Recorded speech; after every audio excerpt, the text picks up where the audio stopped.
Long ago, in the ancient city of Aleppo, there lived a kind man named Abu Sa'id and his wife, Sa'id.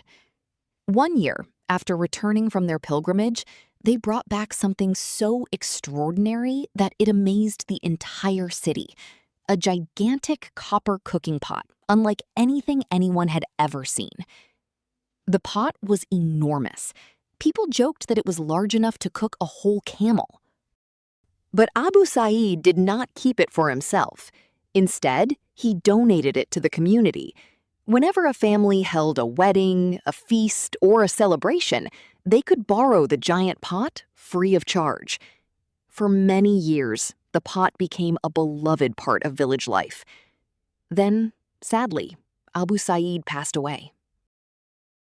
After his death, Sa'id continued caring for the famous pot. Her neighbor, a woman named Zuleika, often advised her to stop lending it for free. "You should charge people," Zuleika would say. "Why let everyone use it without paying?" Eventually, Sa'id agreed. From that day on, anyone who wished to borrow the giant pot had to pay a small fee. One morning, Sa'id went outside to inspect her treasured possession, just as she did every day. As she approached the pot, she smiled proudly. Then she looked closer. Her smile vanished. The enormous copper lid had disappeared without a trace. "My lid!" she cried. "Where has it gone?" She searched everywhere, under benches, behind doors, on rooftops, even inside the firewood chest. But the lid was nowhere to be found. The news quickly spread through the village. Everyone searched. No one found anything. Days passed, then weeks. Still, the missing lid remained a mystery.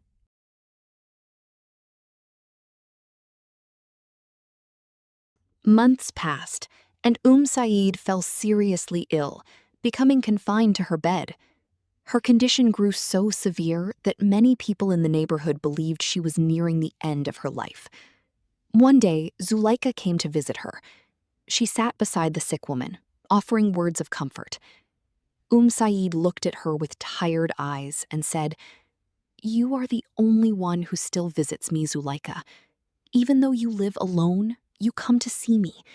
And you are also the only person in the village who never once borrowed my pot." Zuleika sighed. "What would I do with such a pot?" she replied. "I live alone. I have no weddings to host and no feasts to prepare." Then, after a brief pause, she added, "Besides, people no longer like you, Sa'id. Ever since you started charging money for the pot.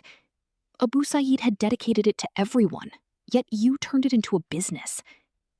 Sa'id's face immediately reddened with anger. "But that was your idea," she exclaimed. Zuleika merely shrugged. "I forced you to do nothing," she said coldly. "It was your own greed, your love of money. Perhaps God is punishing you for it." At those words, Sa'id became furious. "You pretend to be innocent after planting that idea in my head?" she shouted. "Get out of my house, Zuleika. You bring nothing but trouble." Zuleika rose without another word and walked away, never once looking back, as though she bore no responsibility for what had happened. Sa'id remained staring at the door long after it had closed. "How shameless you are, Zuleika," she muttered bitterly. "You deny your part in this and wash your hands of it." That night, Sa'id made a decision no one could have expected. She resolved to atone for her mistake. She would restore Abu Sa'id's great pot to the purpose for which it had been brought to Aleppo in the first place, to serve the people freely, for the sake of God alone. She asked the village men to carry the giant pot to a hill overlooking the village. The task took tremendous effort, but eventually they managed to drag the enormous pot all the way to the top. What happened next would be remembered for generations. As soon as the men placed the pot near the edge of the slope, it suddenly slipped from their hands. The giant pot began rolling downhill. At first, slowly, then faster and faster. "Stop it!" the men shouted. "Catch it!" They ran after it, but the massive pot had become unstoppable. It thundered down the hill like a runaway boulder, straight toward the village, straight toward Zuleika's house. At that exact moment, Zuleika opened her front door to see what all the noise was about.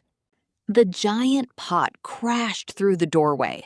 The impact knocked her to the ground and left her badly injured. Villagers rushed inside to help. Several men struggled to lift the enormous pot and move it away. Then suddenly, one of them froze. "Wait!" he shouted. "Look at this!" Everyone turned. There, hidden beneath a rug in Zuleika's house, lay the missing lid.